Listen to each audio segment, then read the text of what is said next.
නමෝ තස්ස භගවතෝ අරහතෝ සම්මා සම්බුද්දස්ස. සැමටම බුදු සරණයි. අද මට ඔයාලත් එක්ක අපේ ජීවිතයේ තියෙන හරිම වැදගත් හැබැයි ගොඩක් අයට වරදින තැනක් ගැන බුදු දහමට අනුව කතා කරන්න ඕනේ. ඒ තමයි අනුන්ට උදව් කිරීම සහ තමන්ගේ ආත්මීය සමබරතාවය රැක ගැනීම. මේ උතුම් කරුණු ගැන භාග්‍යවතුන් වහන්සේ ධම්මපදයේ අත්ත දත්ත වග්ගයේදී ලස්සන ගාථා රත්නයක් දේශනා කරලා තියෙනවා. අත්ත දත්තං පරත්තේන බහුනාපි නහාපයේ අත්ත දත්තම අභිඤ්ඤාය සදත්ත පසුතෝසියා. මේ උතුම් බුදුවදනේ සරල තේරුම තමයි ළමයෝ අනුන් බුදේසා කොච්චර විශාල යහපතක් කළත් තමන්ගේ ආධ්‍යාත්මික යහපත තමන්ගේ දියුණුව නැති කරගන්න එපා. තමන්ගේ සැබෑ අර්ථය කුමක්ද කියා හඳුලාගෙන තමන්ගේ ගුණ වගාවෙහිම නිරත වෙන්න කියන එක. ඔයාලා කවදා හරි දැකලා තියෙනවද අර හීනි කේබල් වයර් එකක් උඩ නැත්නම් ලණුවක් උඩ සමබරතාවය තියාගෙන ඇවිදින මිනිස්සුන්ව?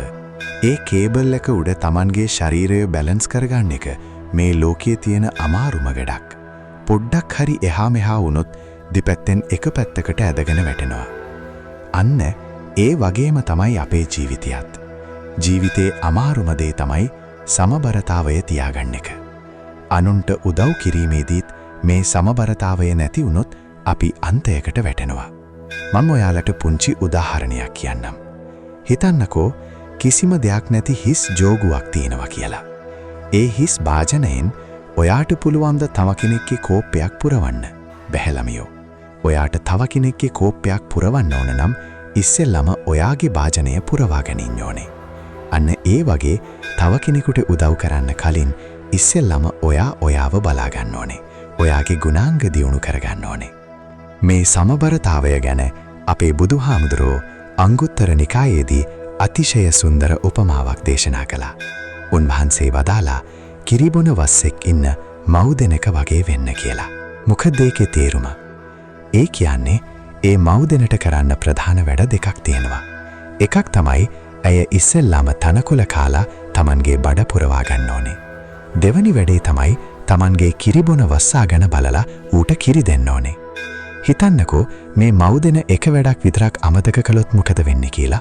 ඇය තමන් විතරක් තනකොළ කාලා පැටියා දිහා බැලුවේ නැත්නම් වස්සා බඩගින්නේ මැරිලා යනවා. අනෙක් පැත්තට ඇය තනකොළ කන්නේ නැතුව තමන්ගේ ශරීරය ගැන හිතන්නේ නැතුව පැටියාට විතරක්ම කිරි දුන්නොත් පැටියා ටික දවසක් ජීවත් වෙවි. හැබැයි අන්තිමට මව් දෙන පණ නැති වෙලා මැරිලා යනවා. අන්න ඒ වගේ මේ සමාජයේ ජීවත් වෙන අපිටත් මේ සමබරතාවය අයිති. නමුත් අපිට මේකී අන්තයකට වැටෙන්න හරිම ලේසි. හිතන්නකෝ ඔයාගේ මුළු ජීවිතයම ඔයාගේ මුළු සතුටම කැප කරලා තියෙන්නේ අනුන්ගේ සතුට වෙනුවෙන්ම විතරයි කියලා. ඔයා අම්මා කෙනෙක් තාත්තා කෙනෙක් වෙන්න පුළුවන්. නැත්නම් ආදර සම්බන්ධතාවයක ඉන්න කෙනෙක් වෙන්න පුළුවන්. ඔයා ඒ බැඳීම් රැකගන්න අනික් අයව සතුටු කරන්න ඔයාගේ උපරිමයෙන්ම කැප වෙනවා ඇති. හැබැයි ඒක එක අන්තයකට ගියොත් ඒ මිනිස්සුන්ට උදව් කරන්න ගිහින් අන්තිමට ඔයාට ඔයාගේ චරිතය, ඔයාගේ අනන්‍යතාවය, ඔයා කවුද කියන එක මතක වෙලා යනවා. අනෙක් පැත්තෙන් බලන කෙනාට නම් ඒක ලොකු උදව්වක්. හැබැයි ඔයා ගැන හිතන්නේ නැතුව, ඔයාට ආදරය කරන්නේ නැතුව හැමතිස්සෙම අනුන්වම පුරවන්න ගියොත් ඔයාගේ ජීවිතේ කඩාවැටීම් ගොඩක් සිද්ධ වෙනවා. එකක් තමයි ඔයාව දියුණු කරගන්නේ නැතුව ඔයා ඇතුළාන්තයෙන් හිස් වෙවි උදව් කරන්න ගියොත් ඔයා දෙන උදව්වේ තියෙන ගුණාත්මක භාවය අඩු වෙනවා. කාලයක් යද්දී ඔයාගෙන් කලින් ලැබුණු දේ ඒ අයට ලැබෙන්නේ නැති වුණාම ඒ අයම ඔයාට දෝෂාරෝපණය කරන්න ගන්නවා. ඇයි දැන් ඔයා මම වෙනුවෙන් වෙනස් වෙලා කියලා. හැබැයි ඇත්ත කතාව ඔයා ඒ හැමදේම කළේ ඔයාවම විනාශ කරගනිමින්. ඒ නිසා මේ බුදු වදන හොඳට හිතට ගන්න ළමයෝ.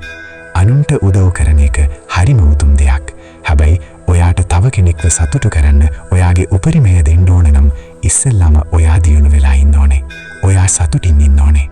අන්න ඒ නිසයි දවසේ එක වෙලාවක් ඔයා වෙනුවෙන්ම වෙන් කරගන්න එක හරිම වැදගත්. මම ඒකට කියන්නේ මේ ටයිම් එක කියලා. මට කොච්චර වැඩ තිබුණත් මගේ රාජකාරී මොනවා වුණත් මම දවසට එක වෙලාවක් මං වෙනුවෙන්ම වෙන් කරගන්නවා. අලුත් දෙයක් ඉගෙන ගන්න, මගේ ආත්මය දියුණු කරගන්න මං ඒ වෙලාව පාවිච්චි කරනවා.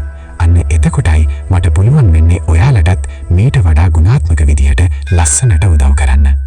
ඉතින් මං හිතනවා අද මේ උතුම් බුදු වදනෙන් ඔයාලගේ ජීවිතේ සමබර කරගන්න ලොකු අදහසක් ලැබෙන්න ඇති කියලා. ඔයාලා හැමෝම නිදුක් වෙත්වා, නිරෝගී වෙත්වා, සුවපත් වෙත්වා, හැම දුකින්ම නිදහස් වෙත්වා. අප්පච්චිගෙන් බුදු වදන්. තෙරුවන් සරණයි.